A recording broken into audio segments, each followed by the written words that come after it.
Olá pessoal, Guilherme Takassi aqui com vocês, sou médico, trabalho nessa frente bem voltada para a construção de saúde e conforme o pedido de vocês ao longo desses últimos meses, hoje eu quero discutir um caso clínico, né, para mostrar tudo que eu desenvolvo ali ao longo do tempo com as pessoas que eu atendo, como eu monto toda a estratégia diagnóstica e, por consequência, né, eu desencadeio as condutas de tratamento com esse foco bem claro e direcionado para a construção de saúde. Você vai perceber que você não precisa de nada do outro mundo, são condutas simples, mas é o que eu sempre gosto de deixar bem claro aqui. Condutas simples que somadas de maneira bem estratégica, não tem erro, pessoal. Se você é consistente nisso, você vai conseguir um grande resultado e um grande resultado de maneira efetiva, de maneira duradoura. Porque na realidade, quando você tem uma conduta pequena em várias frentes diferentes, você soma todos esses pequenos resultados e, por consequência, atinge um grande resultado. E chega àquela conclusão em que eu sempre deixo claro aqui para vocês também que o grande resultado sempre é a somatória de todos esses pequenos resultados, um pequeno resultado em cada pilar. E hoje eu vou discutir cada um dos pilares aqui para vocês, vou citar os exames, resultados reais, e é interessante isso porque eu tenho também já o resultado do exame de segmento de um ano pós todas as nossas condutas, e diante das condutas, que mais uma vez eu reforço para vocês, são condutas simples que qualquer pessoa conseguiria colocar em prática. É óbvio que eu vou aprofundar em alguns itens, vou usar algumas estratégias aqui de diagnóstico em que normalmente, né, as pessoas não conhecem, mas você vai ver que isso esclarece muito e dá aquele reforço para tudo que eu sempre converso aqui com vocês. Condutas ligadas à alimentação, atividade física, sono, suplementação, todos esses pilares que são essenciais quando nós pensamos em construção de saúde de fato, né, que são os pilares que eu falo sobre a espiral, né, a construção da saúde, né, no formato da espiral, em que um passo posterior sempre depende do anterior e que cada passo sempre é um passo pequeno, em que a pessoa toma uma conduta, uma mudança na vida e que ao longo do tempo não tem erro. Eu trouxe um caso bem complexo, inclusive, de uma pessoa que apresenta uma sequência, né, de manifestações que são bem pontuais, e muitas vezes, como se trata de um caso de uma pessoa que é ainda jovem, ela não apresentava nenhum sintoma. E você vai ver que, né, quando nós olhamos e observamos o exame real, você vai ver que na prática esse exame já tem várias alterações. Então, existem alguns passos que eu já quero discutir com vocês, né, de como eu inicio a avaliação de uma pessoa, então de um paciente. Eu sempre vou dividir em grupos, assim, de estratégia diagnóstica. Então, a base do diagnóstico em medicina sempre é o que nós chamamos de propedêutica, estratégia propedêutica em si, em que envolve tudo que a pessoa apresenta de sinais e sintomas, a história que ela vai contar aí para o profissional de saúde, tudo que ela vai descrever relacionado ao que aconteceu na vida, as principais queixas, os principais sintomas, que são fatores extremamente importantes quando nós montamos um passo a passo para chegar até o diagnóstico e, por consequência, quando você chega ao diagnóstico, você tem um tratamento.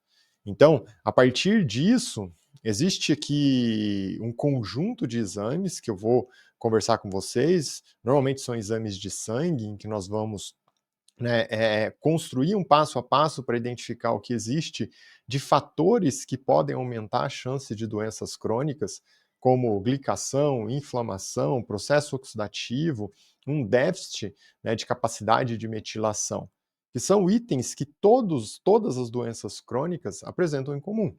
Então não importa se é uma agudização de uma doença crônica cardiovascular, como um infarto, um AVC, uma doença autoimune, um câncer, demência, todas essas doenças apresentam fatores comuns, como, por exemplo, né, um desequilíbrio do metabolismo da glicose, uma baixa capacidade de metilação, um processo de controle de radicais livres que está instável no corpo, um processo oxidativo aumentado. Então, todos esses itens têm em comum esses pilares, que nós vamos avaliar a partir, né, do diagnóstico ali do exame de sangue. Então, na realidade, o exame de sangue, esse exame completo, é um exame preventivo.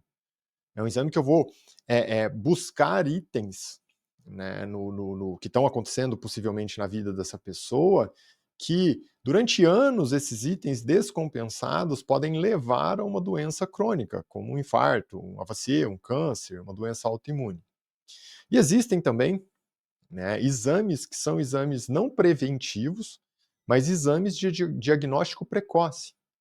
Esses exames de diagnóstico precoce, né, aí é muito variável, depende do sexo, idade, que são exames também que normalmente eu acompanho com as pessoas que eu cuido, mas são exames que envolvem um ultrassom de tireoide, um ultrassom de abdômen, um ultrassom transvaginal ali para a mulher, um segmento cardiovascular, de um teste desde um simples eletro a um teste ergométrico, um mapa para avaliar, né, a variação da pressão arterial.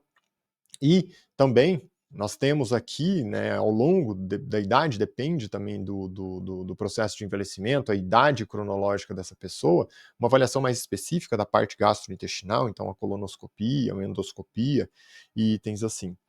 Esses exames, né, faz parte aqui do conjunto de exames que são de diagnóstico precoce, eles mudam a mortalidade, mas eles não são exames preventivos. Né? Afinal, ele faz o diagnóstico, por que ele muda a mortalidade, né, do grupo populacional? Porque se você faz um diagnóstico precoce, o tratamento dessa doença é mais simples do que um tratamento quando você tem uma doença avançada porque você não teve um diagnóstico precoce. Então, nesse grupo de exames, né, o objetivo é diminuir mortalidade, mas não é prevenção. Os exames de prevenção são esses exames que aí todo mundo deveria fazer a partir da idade adulta.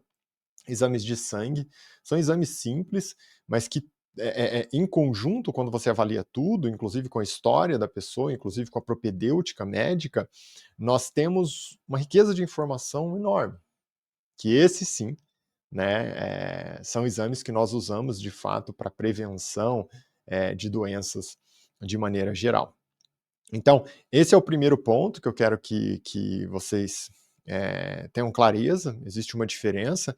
No caso que nós vamos discutir hoje, é um paciente bem jovem, então esses exames mais de diagnóstico precoce, ele praticamente não tem esses exames, porque não tem necessidade, um paciente com menos de 40 anos, então é algo muito tranquilo, e até mesmo os exames que essa paciente apresenta, né, nessa linha de exames de imagem, são de segmento ginecológico, são exames totalmente sem nenhuma alteração, né, avaliação de mama, avaliação de colo do útero, né, todo o passo a passo que envolve, inclusive, ultrassom transvaginal, o paciente que não tem filhos ainda, então todos os exames estão em dia, esses exames de diagnóstico precoce. Por isso, né, eu não vou comentar, não vou aprofundar nesse caso, eu quis trazer, inclusive, ele por conta disso, porque daí eu consigo aprofundar no grupo dos exames, que são exames mais específicos para a prevenção de saúde, os exames de sangue que nós vamos discutir. Um outro ponto que eu quero trazer antes de início, você viu que é um processo simples, mas que para o profissional que trabalha com isso, é bem complexo você conseguir guiar todas essas frentes. É por isso que quem trabalha com isso, o profissional, o médico que trabalha com isso, ele precisa de um conhecimento bem amplo relacionado à medicina, não um conhecimento especializado. É claro que o especialista ele é super importante, porque em muitos conceitos e problemas específicos é o especialista ali que traz a solução, né, que dá a melhor conduta, mas de maneira geral, o nosso objetivo aqui é uma visão ampla, é entender sobre o corpo humano.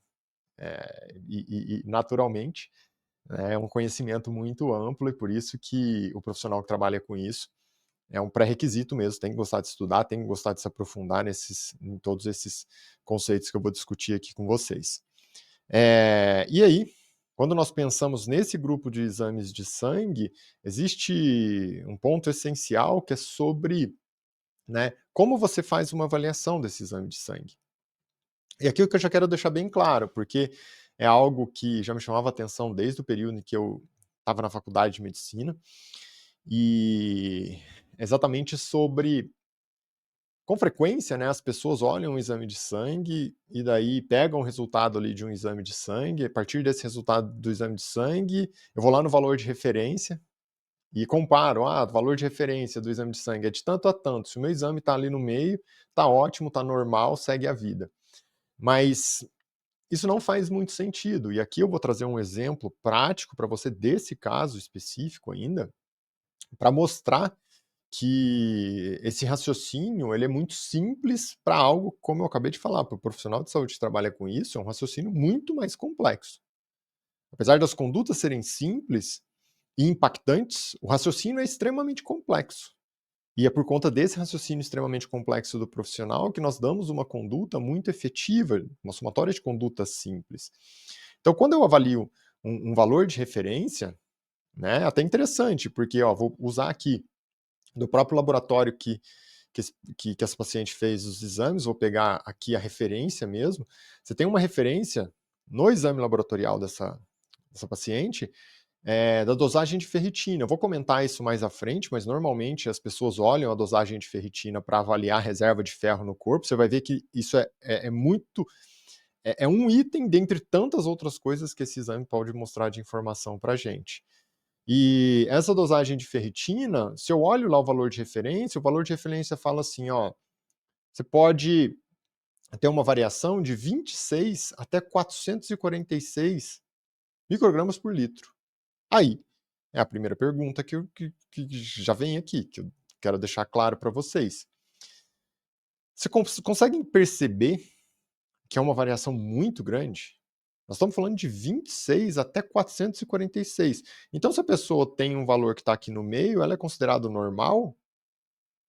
É o que normalmente as pessoas fazem, inclusive, até durante a faculdade de medicina. Mas eu posso te falar tranquilamente que esse raciocínio não é o raciocínio correto. Se eu penso exatamente, né, em prevenção, em construção de saúde de fato, esse raciocínio não faz o menor sentido. Porque, uma pessoa, olha só, se é de 26 a 446, uma pessoa que tem 27 é igual a uma que tem 445, olha a diferença. Você já começa a entender que essa variação aqui não me mostra, né, um exame normal. Ela pode me mostrar um exame comum, e é exatamente aí que eu quero começar o raciocínio com vocês sobre essa avaliação do exame. Não é o objetivo aprofundar sobre todo esse cálculo estatístico, mas essa variação de 26 a 446, na realidade, é a média populacional com 2 desvio padrão para cima e 2 desvio padrão para baixo. Só que nesse grupo nós temos aí 90 mais ou menos 97% da população.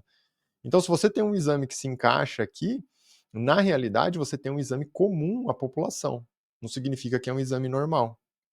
O exame normal é quando eu tenho como alvo, né, um resultado que é semelhante às pessoas que estão bem, que estão saudáveis, que não têm nenhuma doença, não estão usando nenhum medicamento.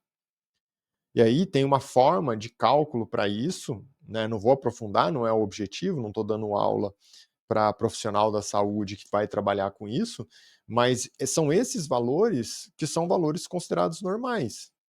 Eu vou descrever todos esses valores aqui com vocês, né, porque eu já tenho esse é o dia a dia, né, há anos eu trabalho com isso, durante anos eu atendi muitas pessoas, com esse objetivo, então já tenho todos esses valores, mas existe um método para você conseguir chegar até esses valores. Que é pegar a parcela da população, faz um cálculo estatístico sobre essa parcela da população, e daí quando você pega um paciente que você atende, você compara o seu resultado de exame com essa pessoa, com esse grupo populacional. Se tem um resultado ali que está semelhante, esse resultado é normal, porque eu estou comparando com um grupo populacional que não está doente, que não tem nenhuma doença ativa.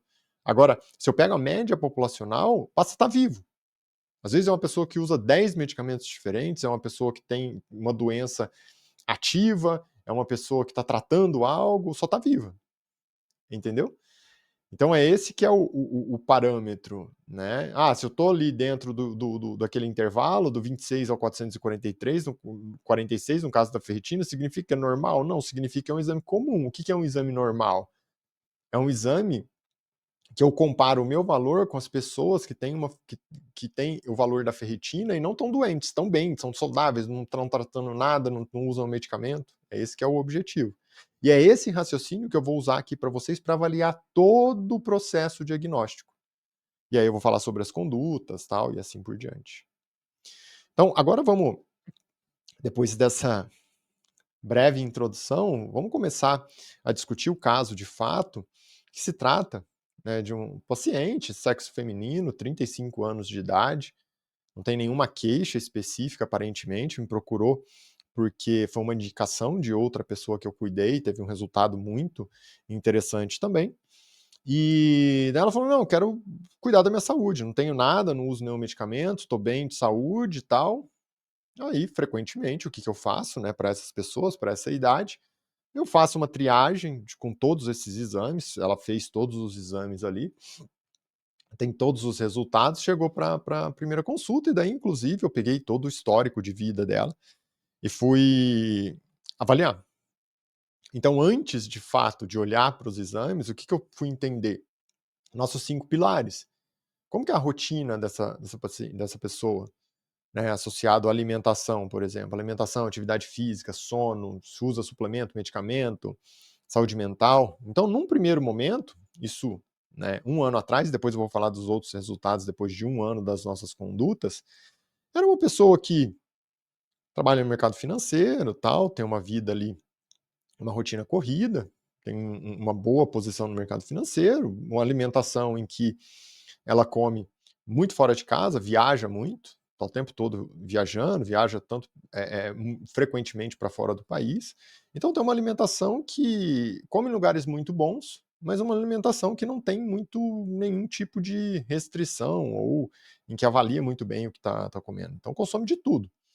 Comidas boas, normalmente comida de verdade mesmo, não é uma pessoa que consome muito alimento industrializado, alimentos, processados de maneira geral, não, come comida, consome todas as proteínas de origem animal, né, consome todos os tipos de vegetais, como eu disse, come muito fora de casa, mas, come em lugares que oferecem uma comida ali de qualidade.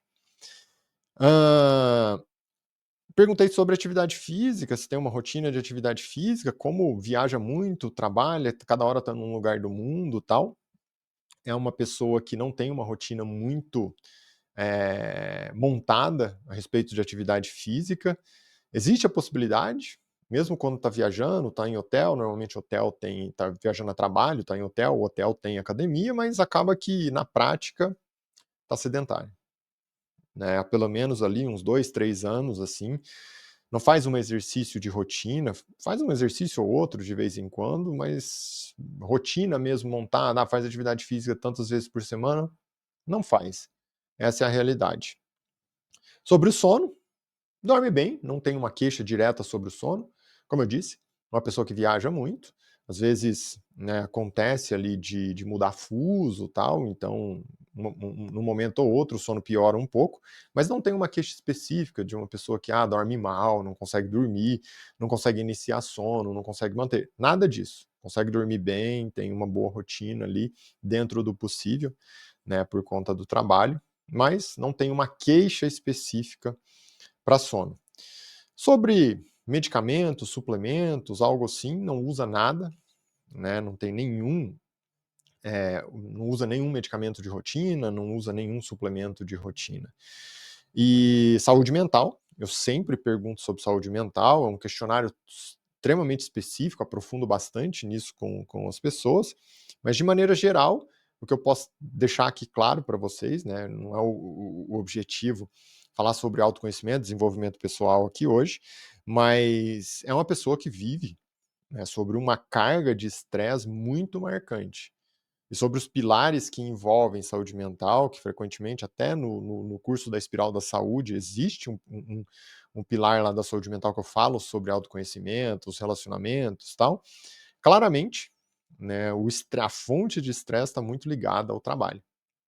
Então tem uma rotina de trabalho bem pesada, é um trabalho que exige muito, é um trabalho de altíssima responsabilidade, e então tem uma fonte de estresse muito presente aqui, né. Esse pilar da saúde mental, dos relacionamentos lá, é o relacionamento interpessoal que envolve o trabalho em si, que tem uma grande fonte de estresse crônico, que é uma pessoa que já trabalha, vai há alguns anos aí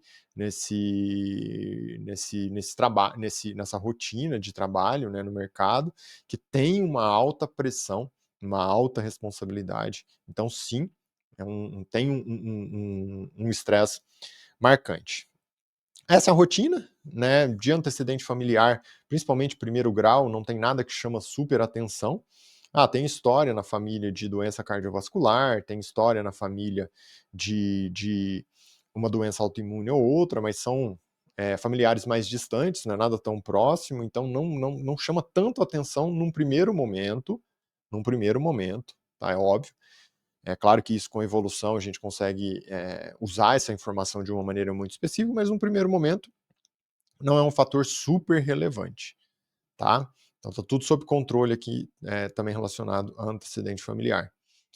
De avaliação geral, na propedêutica ainda, de exame físico, não tem nada que chama atenção, totalmente ok, não é uma pessoa que tem sobrepeso, não é uma pessoa que tem aumento de circunferência abdominal, não é uma pessoa que está obesa, não teve nunca problema com emagrecimento, ganho de peso, nunca teve, então é uma pessoa estável, uma pessoa normal, só veio porque queria checar para ver se é possível melhorar a saúde e ter esse olhar preventivo, né?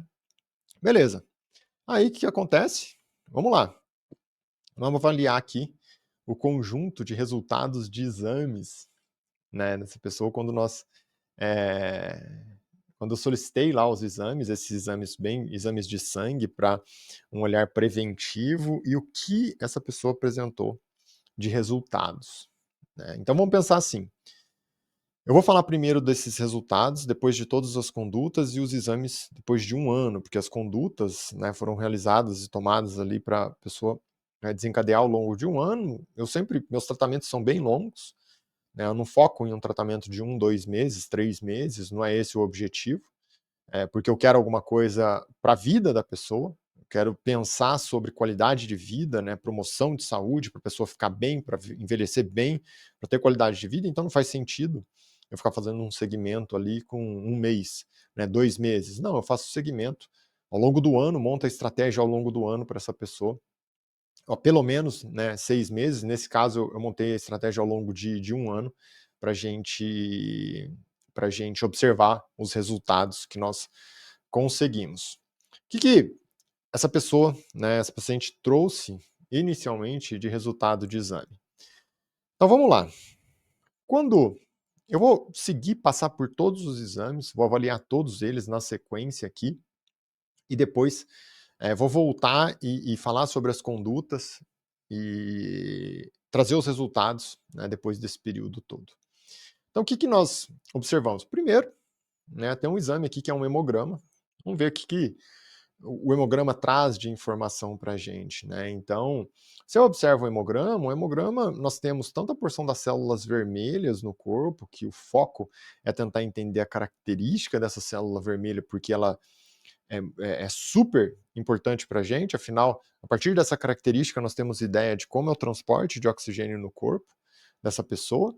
Se ela tem uma boa distribuição das células vermelhas, ela tem uma boa capacidade de produção, de distribuição do oxigênio. O oxigênio é uma matéria-prima usada para produção de energia, junto da outra matéria-prima que vem da alimentação. Então você pega a fonte da alimentação mais oxigênio para produzir energia.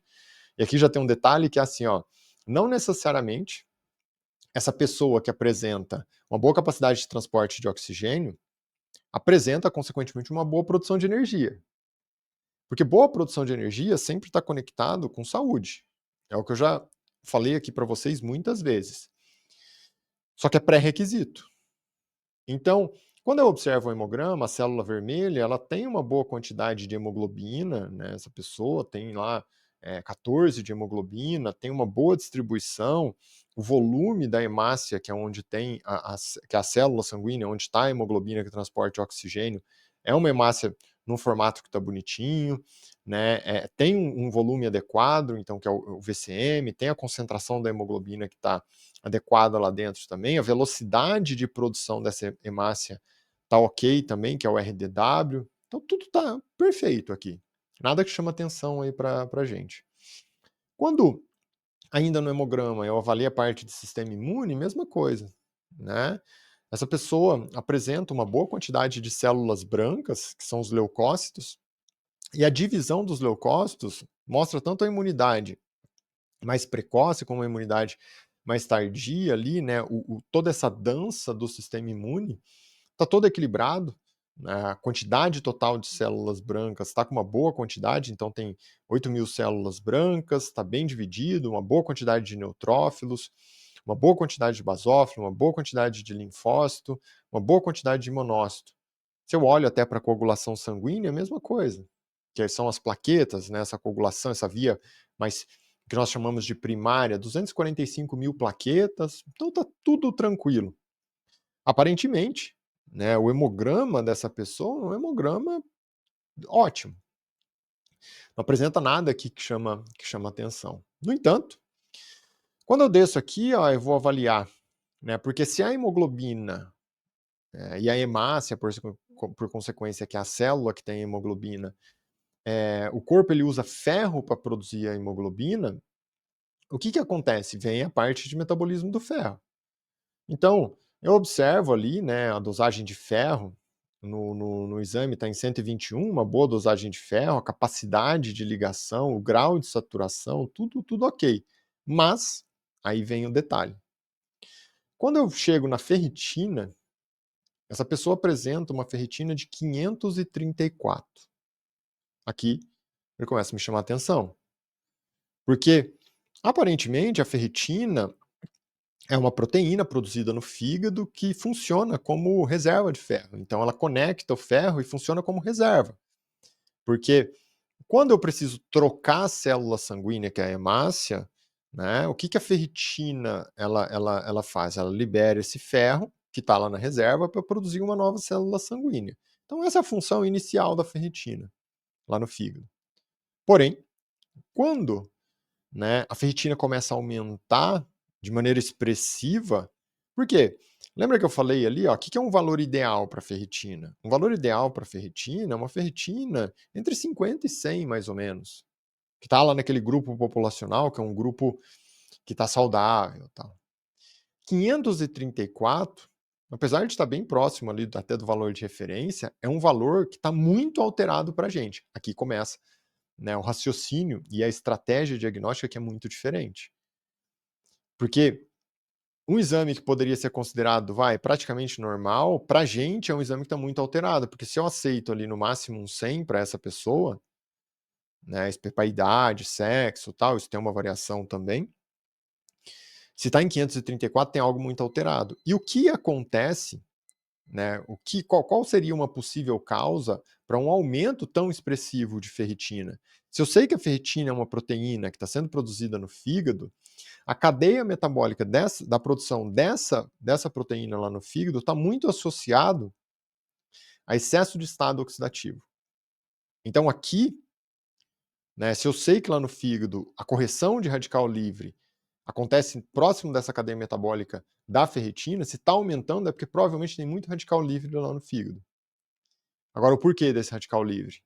Essa é uma questão, nós vamos ter que entender isso mais a fundo também. Mas aqui já fica, não é que tem excesso de ferro no corpo, né? Provavelmente não. É uma grande chance de estado oxidativo, que está aumentado, excesso de radical livre. E estado oxidativo, né, uma oxidação crônica no longo prazo, está conectada a todas as doenças crônicas. Por isso que aqui é um exame que nós conectamos com prevenção. Porque se eu controlo o estado oxidativo, eu vou diminuir a chance das doenças. Então não tem doença. Né? Eu vou controlar o que pode provocar doença. Então esse é um primeiro ponto, ferritina alterada.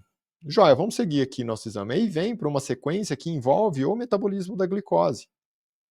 E quando eu observo o metabolismo da glicose, né, eu tenho um formato em que eu olho a glicose como ela se manifesta no corpo no curto prazo, no médio e no longo prazo. Então, o que está acontecendo nos últimos dias antes do exame, o que está acontecendo nas últimas semanas e o que está acontecendo nos últimos meses.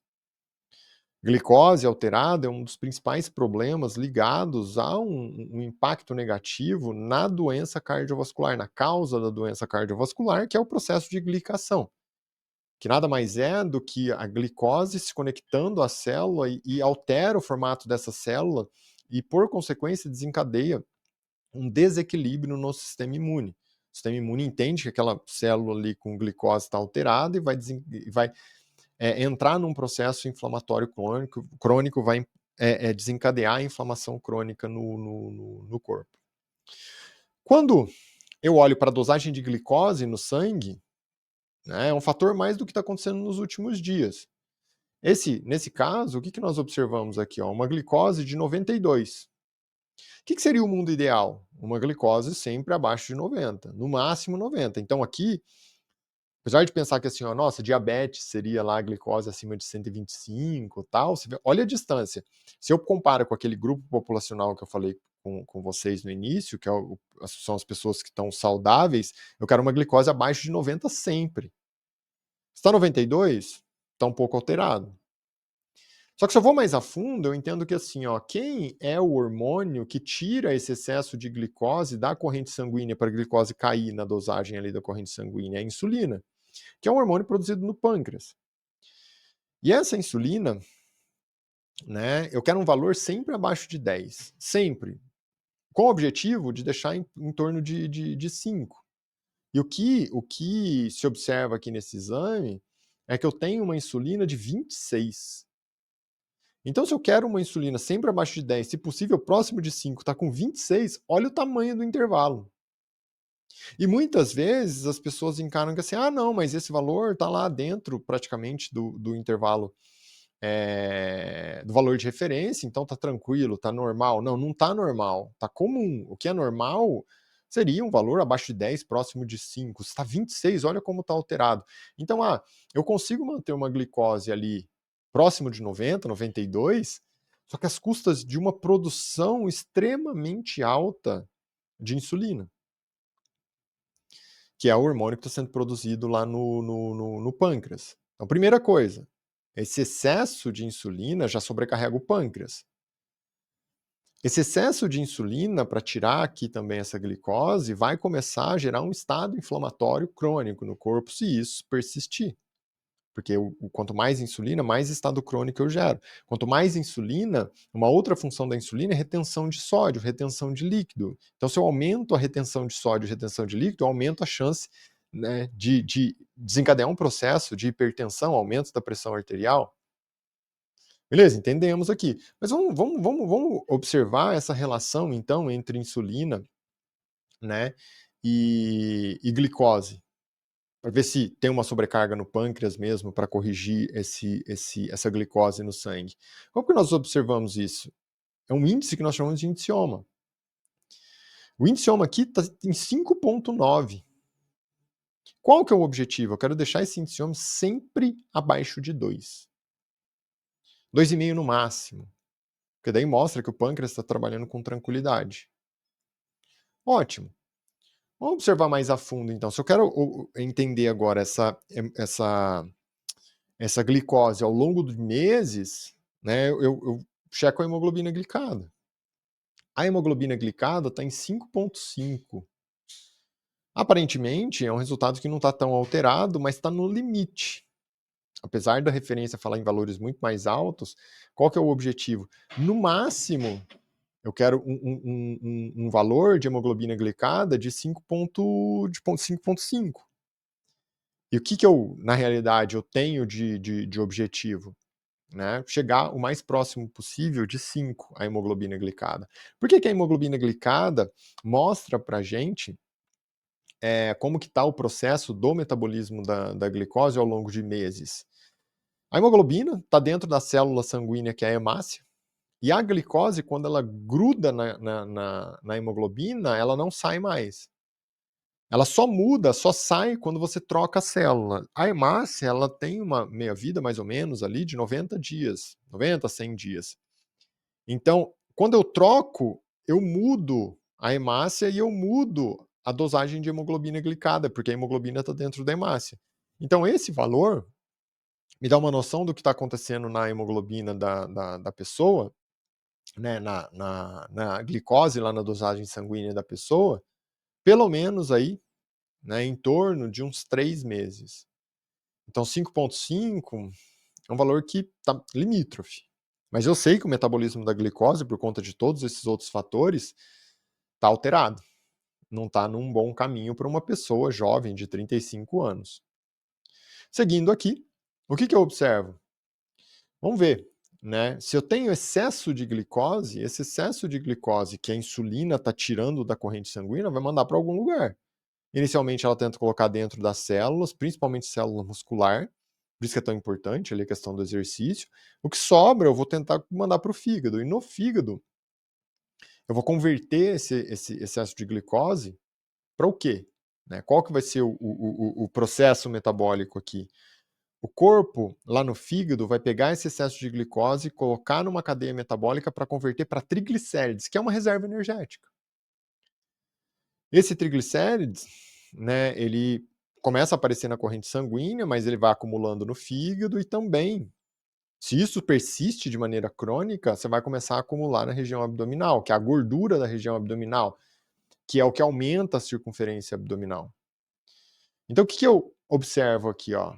Eu já espero um triglicérides que está num processo que está aumentando. Quanto que essa pessoa apresentou de triglicérides nesse exame de sangue? 259. Qual é o alvo? Sempre abaixo de 100. Então, olha como está alterado também. Mais uma vez, uma pessoa sintomática, que não tem queixa nenhuma, está se sentindo extremamente bem, está tudo sob controle, está tranquilo para a realidade dela.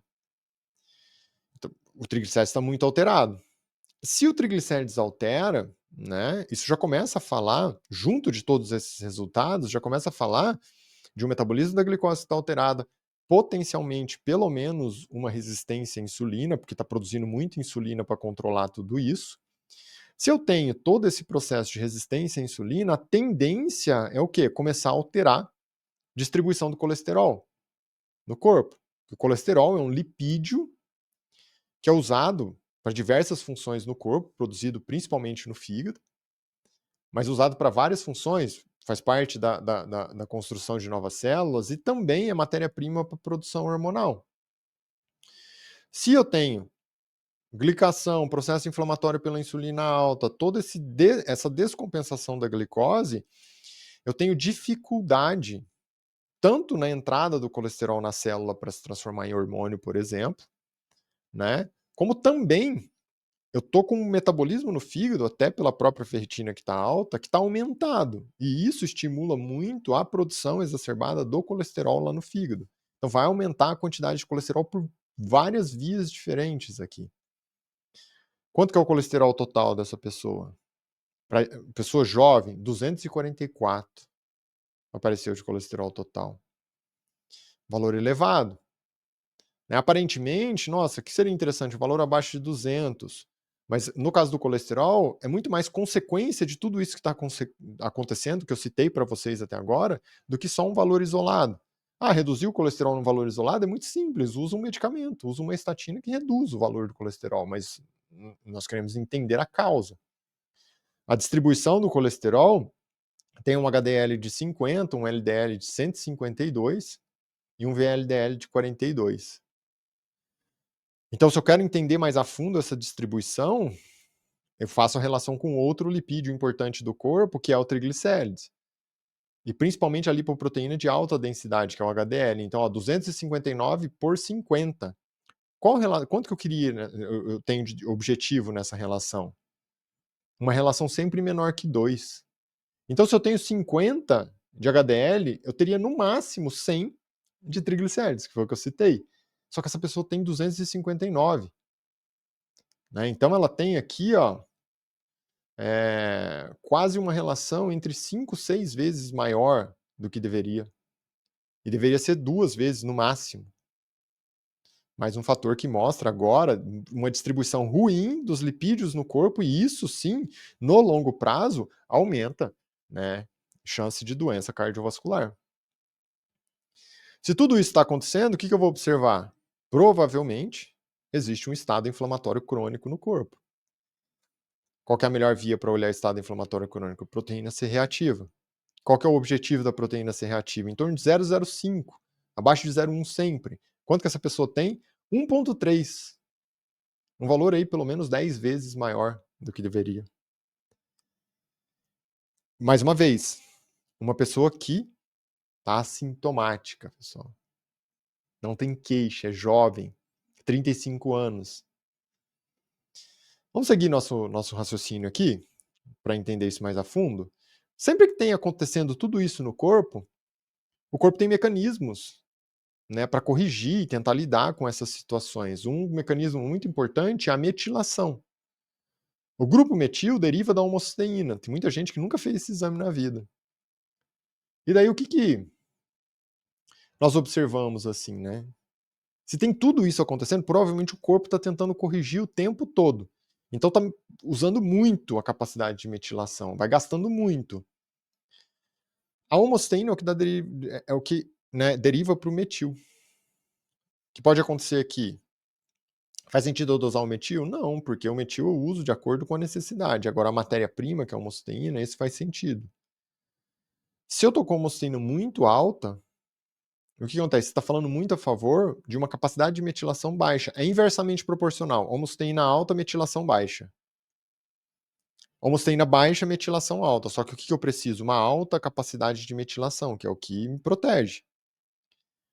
Se eu tô nessa loucura toda, minha capacidade de metilação está muito baixa, porque o tempo todo eu estou gastando a minha capacidade de metilação. A homocisteína vai estar alta, eu espero, nesse caso. O que nós encontramos de homocisteína? 36,4 de homocisteína, pessoal. Qual que é o alvo? O que é um valor bom de homocisteína? Abaixo de 10, em torno de 7, 8. 36. Isso daqui, pessoal, é um valor assim muito, muito expressivo que mostra que o corpo é o copo d'água que está cheio. Uma gotinha vai derramar. Então, a gente precisa tomar conduta aqui, e no caso da homocisteína é muito comum, né? A pessoa está assintomática. Não sente nada, ainda mais jovem, não sente nada, o corpo tem bastante reserva. Só que você está com uma chance aumentada de acontecer algum evento aí expressivo. Então esse valor aqui é um valor que chama muito atenção. Depois eu vou explicar mais itens ligados à homocisteína. Seguindo aqui, o que nós observamos também? A função renal. Ureia, creatinina, tudo em dia, creatinina baixa de 0,7, uma ureia tranquila também, uma ureia de 14, uma creatinina baixa, até chama atenção, porque provavelmente está faltando um pouco de proteína na alimentação, mas nada super expressivo. Função tiroidiana, ótimo, assim, não tem nenhum fator imune, antitiroperoxidase baixo, T4 de 1,4, TSH de 2,1, mostra que tem um estímulo tranquilo sobre a tireoide, com uma boa produção hormonal. Distribuição de ácido úrico, tudo tranquilo, vitamina D baixa, né? Imagina uma pessoa que trabalha o tempo todo fechado, toma pouco sol, vitamina D principalmente sol, vitamina D de 23, nosso objetivo, alvo, mulher, né? Sempre acima de 40, com o objetivo lá acima, entre 60 e 80, uma vitamina B12 bem baixa também, então 337, apesar de estar dentro do valor de referência, tanto a vitamina D quanto a vitamina B12, qual que é o alvo? Vitamina B12 sempre acima de 500, então nosso objetivo é aumentar essa vitamina B12. A distribuição do cálcio no corpo também tudo ok, um cálcio de 9,5 com um ionizado de 1,27, valores muito bons. A distribuição hormonal de maneira geral toda estável, paciente jovem, não tem nenhuma queixa, tem ciclo, menstrua normalmente. E daí os marcadores do fígado chamam atenção também, né? Descrevi vários itens que mostram que tem uma atividade aumentada no fígado e não poderia ser diferente. O que eu observei aqui, ó? Né? Então existe ali o aspartato, a alanina, o gama-GT, que são marcadores do fígado, tem vários outros, mas eu vou concentrar nesses para explicar para vocês. O aspartato é um marcador que não é tão específico para o fígado, ele é interessante sim, mas não é tão específico. A alanina é bem mais específico para o fígado. E o gama-GT, né, um marcador bem sensível, mostra bastante o que está acontecendo no fígado, principalmente sob o ponto de vista de processo oxidativo. O que nós observamos então? Ó, um aspartato de 34, o objetivo é estar né, tá dentro do valor de referência, mas o objetivo era estar abaixo de 30, em torno de 25. E a alanina, né, tá em 68, o objetivo tá abaixo de 30, então você vê que tá muito aumentado. A alanina, se ela tá alta, significa que eu tô tendo lesão de célula no fígado. E aí, se eu quero entender se tem muito processo oxidativo, muito radical livre lá que o fígado está tentando corrigir, eu vejo o gama-GT. O gama-GT em 257, pessoal. Qual que é o objetivo do gama-GT? Abaixo de 40. Cara, 257. Então tá 5, 6, 7 vezes maior do que deveria quando nós pensamos num valor de uma pessoa com saúde. Isso confirma que o processo oxidativo está extremamente exacerbado. Então, qual que é o nosso diagnóstico? Assim, ó, provavelmente essa pessoa tem uma descompensação, ela não está conseguindo lidar com o radical livre. Qual seria a origem desse radical livre, né, que é o processo oxidativo, e uma descompensação de processo inflamatório. Provavelmente o processo inflamatório, né, tem própria influência do processo oxidativo também, se conecta, mas o processo inflamatório tem muita relação com aquela glicose, que está descompensada. E aí ele está lutando para tentar lidar com isso, que é a capacidade de metilação. O que nós fizemos? Né? Vamos lá, vamos entender isso mais a fundo. Como é uma pessoa que vai ter uma alimentação mais focada em comida, mas come muito fora de casa, está sedentário, dorme bem, não suplementa nada e tem uma sobrecarga de estresse, sobre alimentação. Itens pontuais para uma pessoa que tem essa rotina, não come açúcar refinado em excesso, né, não come um monte de industrializado, conservante, o que nós temos que começar a pensar se está alterando tanto aquela glicose? Porque não é uma pessoa que ela fala que não consome tanto açúcar. Eu tenho que começar a olhar exatamente para a farinha refinada, principalmente farinha de trigo. E aí eu vou explicar o porquê do trigo também. Então o que eu encontrei aqui, ó, já num primeiro momento, ó, vamos reduzir, né, esse consumo aí de farinha de trigo, porque antes eu não prestava muita atenção, sempre tinha um couvert ali, comia um pãozinho ou outro, tal, café da manhã fora, no hotel, come também um pão ou outro ali. Então acaba consumindo trigo com frequência. E essa pode ser sim a principal causa para o aumento daquela glicose e a descompensação até para o aumento da insulina e processo inflamatório. Só que o que eu fiz? Né? Como é uma pessoa que não tem queixa, vamos tentar entender isso mais a fundo. Existia a possibilidade, nós realizamos o seguinte: pegamos, vamos fazer um teste genético. Né? E daí no teste genético, primeira coisa, vamos ver o teste genético, qual que é a resposta dessa pessoa em relação ao trigo. Então, nós seguimos ali 6 genes, né? Então, intergênica, HLA-DRA, HLA-DQA1, HLA-DQA1, e os diferentes tipos de polimorfismo, para ver se essa pessoa, eu não vou aprofundar nos conceitos do que é polimorfismo, genótipo, fenótipo, tudo isso, né? O tipo de gene, mas pensa que assim, ó, a pessoa pode ter um polimorfismo que ela metaboliza mal o trigo, né? Então, de todos os 6 polimorfismos aqui, nós observamos alteração em 4. Só que essa pessoa consome trigo, como eu te falei, e ela não tem queixa nenhuma, não tem alteração intestinal, não tem refluxo, não tem nada.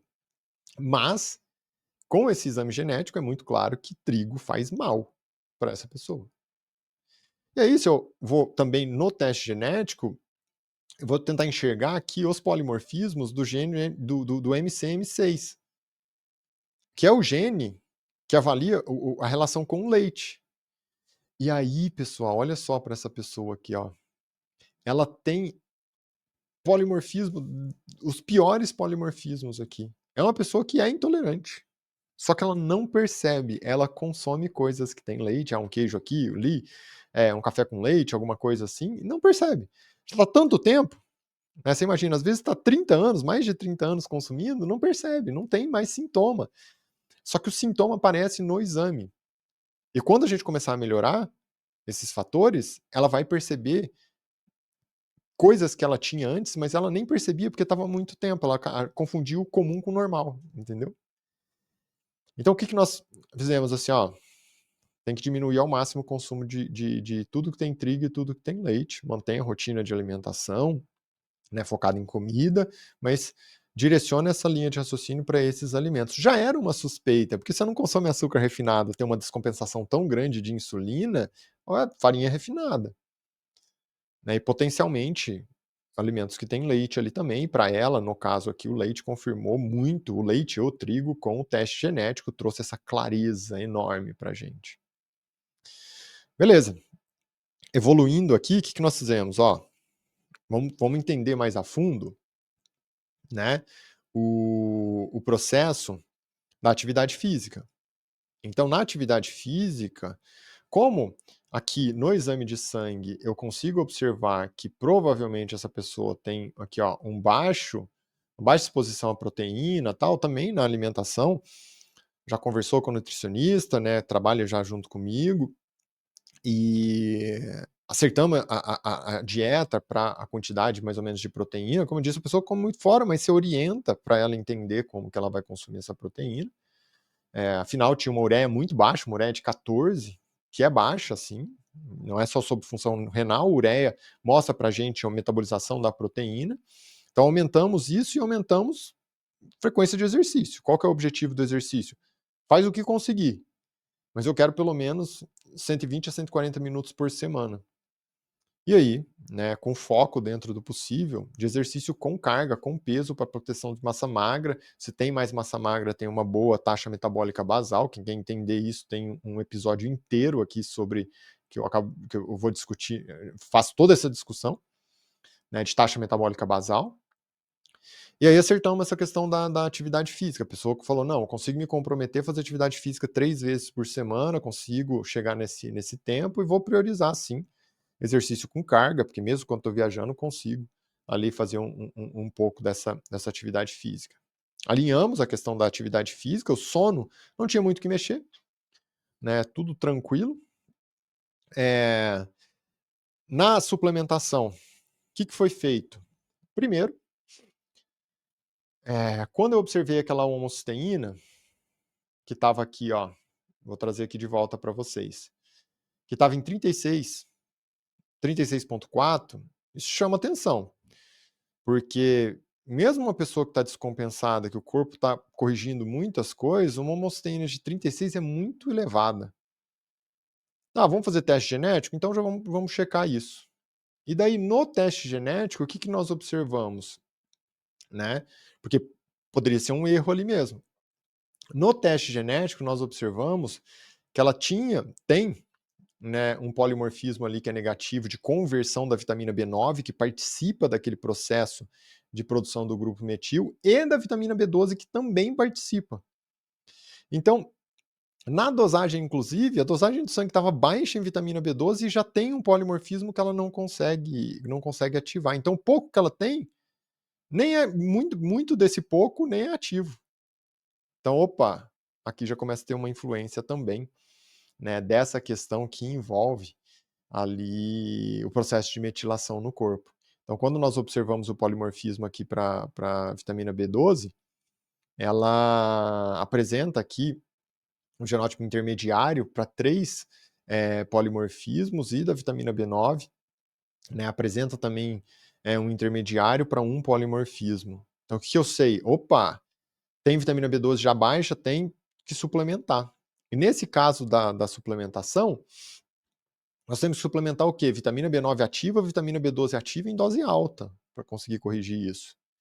Então foi feito inclusive dose injetável para conseguir gerar uma reserva de metilfolato e metilcobalamina, dose ali em cápsula para manter de rotina de metilfolato, metilcobalamina, e segmento com exame de sangue, para exatamente focar no processo da suplementação. Junto disso também, o que né, nós temos aqui? Uma vitamina D de 23, então iniciamos uma suplementação com 10.000 unidades de vitamina D todos os dias. E seguimos com o exame de sangue para ver como ia evoluir essa dosagem de vitamina D. Sempre que nós suplementamos vitamina D, nós suplementamos vitamina K2 junto, porque ajuda na distribuição do cálcio. Vitamina D melhora a absorção de cálcio lá no intestino, mas é a vitamina K2 que manda o cálcio para reserva, para osso, e não deixa esse cálcio parar lá no vaso sanguíneo. E também, junto, nós sabemos que a fase de hidroxilação da vitamina D, de ativação da vitamina D no corpo, depende de magnésio, suplementamos ali magnésio. Então, Na suplementação, inicialmente, vitamina B9, vitamina B12 no formato ativo. Iniciamos com suplementação injetável e manutenção da B9 e B12 ativa no formato metilfolato, metilcobalamina com cápsula. Na vitamina D, deixamos as 10.000 unidades de vitamina D, somado a vitamina K2 mais magnésio. O magnésio, nesse caso aqui, foi associado ao magnésio geral, que é bem efetivo, inclusive, que o quelante é o bisglicinato.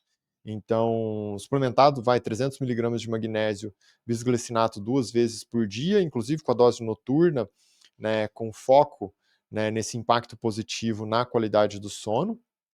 E junto disso, como, né, existe aqui a questão do metabolismo da glicose, nós deixamos uma dose baixa de berberina. Essa dose baixa de berberina, então sempre doses abaixo de 200 miligramas de berberina na principal refeição do dia, que é o almoço. E por que disso? Existe ali a berberina, pode sim gerar, às vezes, uma discreta carga no fígado, e esse fígado já está oxidando muito, apesar do impacto positivo no metabolismo da glicose, então deixamos uma dose bem baixinha nessa linha. Por quê? Quando eu começasse a compensar tudo isso, atividade física, proteção de massa magra, tudo isso são fatores extremamente importantes que iriam impactar de maneira positiva. E daí, né, na saúde mental, o que eu observei? Tem um estresse, sobrecarga, trabalho, principalmente no pilar trabalho, dentro dos relacionamentos, como eu disse, né?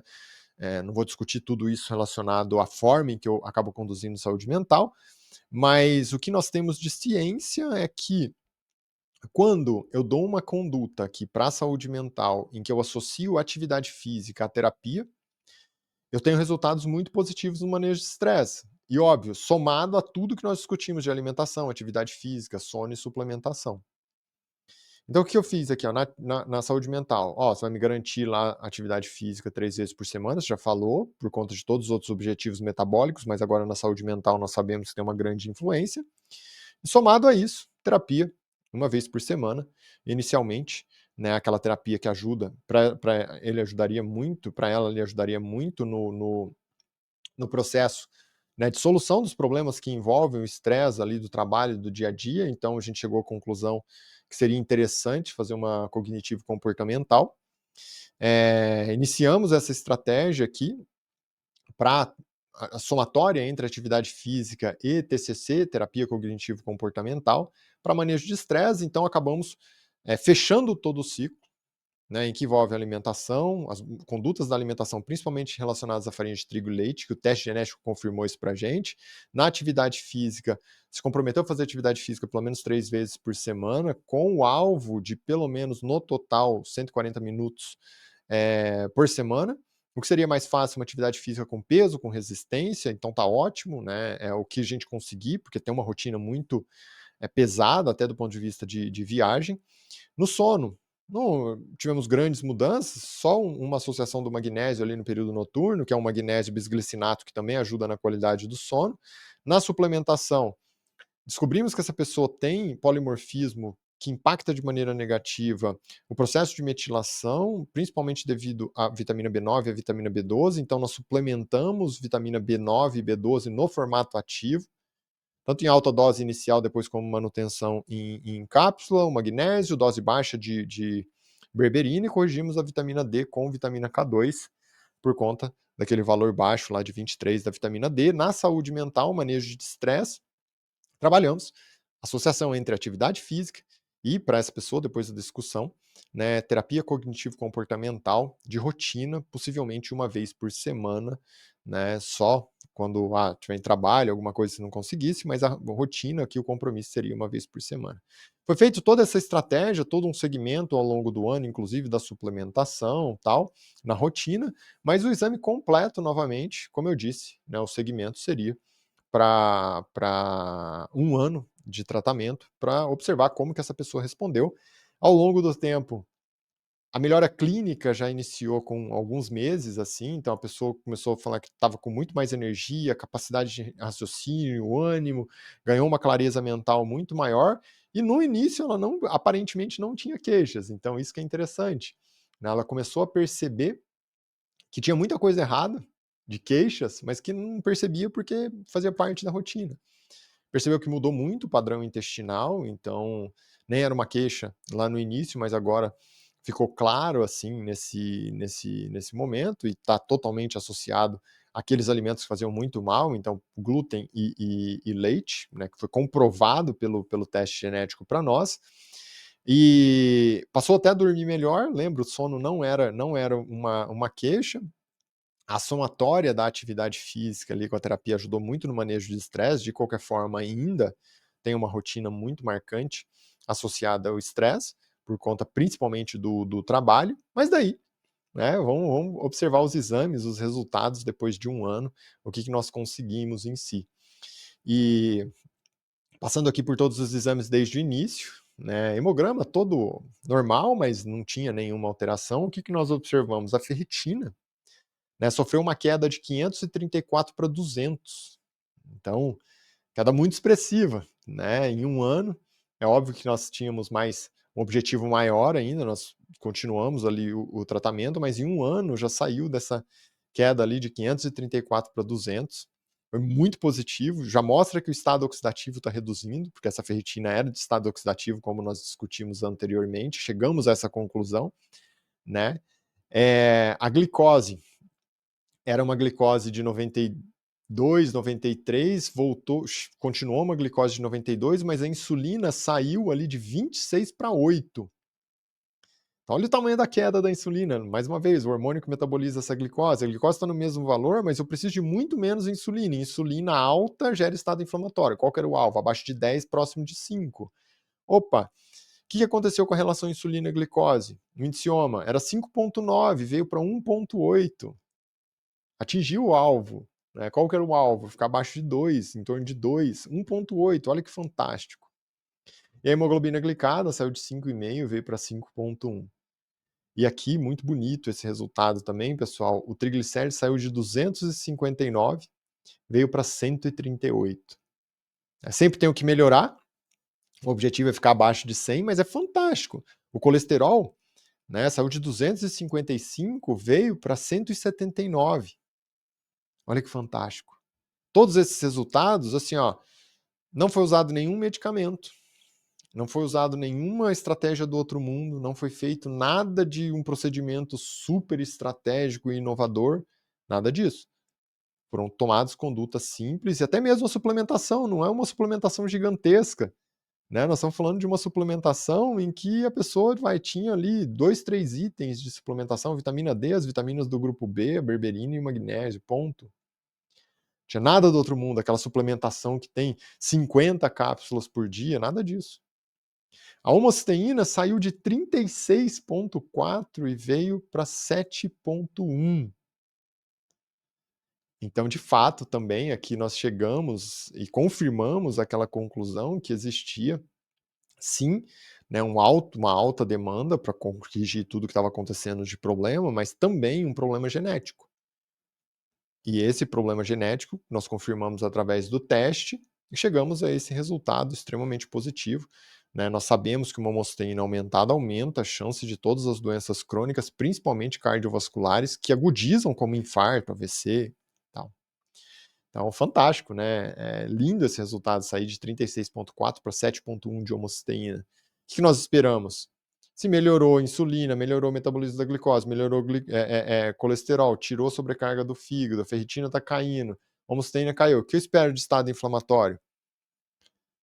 Vai melhorar. Proteína C reativa saiu de 1,3 e chegou em 0,06. Então, mais uma vez, né, uma queda extremamente expressiva, 10 vezes aí, né, caiu mais de 10 vezes, então 20 vezes caiu aqui o valor da proteína C reativa, que mostra pra gente o estado oxidativo, o estado inflamatório que essa pessoa, inflamação crônica que essa pessoa apresentava. Seguindo, né, função renal, tireoide, tudo isso estava sob controle, perfeito. A vitamina B12, né, aumentou com uma demanda muito alta, nós conseguimos manter aqui uma vitamina B12, né, acima de 500, então 551, dá para aumentar um pouco mais, ainda mais diante de todo esse contexto que nós conversamos, A vitamina D chegou aqui na casa dos 50, dá para aumentar um pouquinho mais, mas também um valor muito bom, saiu de 23. E daí, a parte do fígado, né, a alanina, que é o marcador mais específico do fígado, o que que nós observamos, assim, é uma queda de 68 para 27. Então tirou a sobrecarga do fígado, fantástico, começou a aliviar o processo oxidativo, e isso, né, é muito expressivo, traz ali um resultado que chama muita atenção para a gente, ou seja, uma pessoa que tinha uma grande descompensação inflamatória, uma grande descompensação oxidativa, um processo de metilação todo descontrolado. E o que aconteceu? Que diante de conduta simples, e eu reforço, né, por isso que eu tenho essa estratégia dos 5 pilares, que é a estratégia que eu há anos trabalho com ela nesse formato, a estratégia que eu ensino para as pessoas de maneira geral ali no curso da Espiral da Saúde, por isso que são 5 pilares que eu discuto lá na Espiral, tem faixa branca, azul e preta, em que em cada uma das faixas eu falo sobre os 5 pilares, a evolução em si, inclusive sobre saúde mental, né, que é o quinto pilar, tanto que você viu que o quinto pilar aqui, depois de uma discussão, nós chegamos à conclusão que seria essencial atividade física pelo menos 3 vezes por semana somado a TCC, e toda essa estratégia aqui, mais uma vez eu reforço, nenhuma receita mágica, nada extremamente expressivo, mas que tudo isso somado, né, trouxe esse resultado em 1 ano, que foi extremamente expressivo. Então essa pessoa, esse paciente eu já acompanho há um bom tempo, os resultados foram melhorando e estão ainda cada dia mais num processo de melhora. Ficou extremamente feliz, está assim, cada vez mais engajado no processo, e é esse o objetivo, né, pessoal? Como que eu sustento uma mudança? Quando eu somo pequenas mudanças em várias frentes diferentes, em vários pilares diferentes, e aí todas essas mudanças, né, somadas, todas essas pequenas mudanças somadas, levam a uma grande mudança, levam a um grande impacto, levam a um grande resultado como esse que nós conseguimos aqui ao longo de 1 ano. Esse é um exemplo de um caso clínico concreto que eu vi, que eu conduzi, e conseguimos chegar a todos esses resultados. Reforço, né, mais uma vez, nada do outro mundo.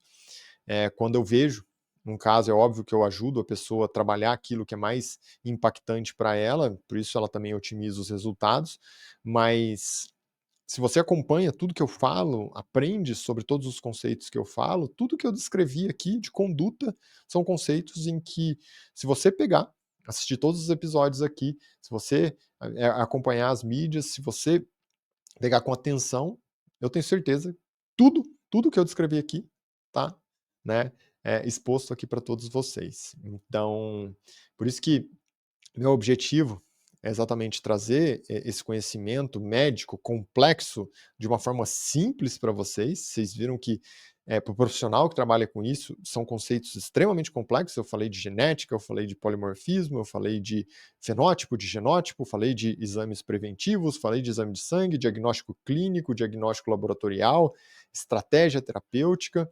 Então é muito complexo para o profissional, né? Mas para a pessoa em si, são condutas simples. O que nós precisamos é de paciência e consistência, que foi o que essa paciente teve.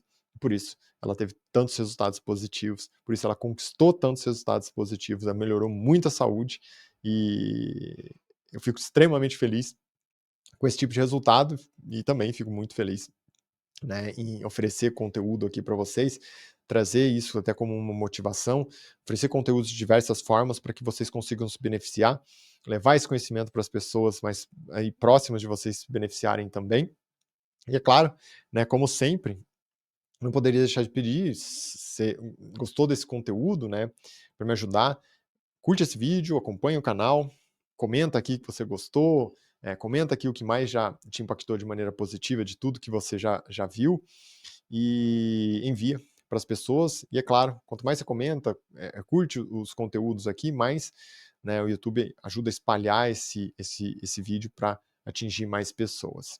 Então, esse é nosso objetivo, levar saúde de maneira simples e efetiva para as pessoas. E é claro, nunca, né, se esqueça que a sua primeira riqueza é a sua saúde. Então, muito obrigado, pessoal, e até a próxima.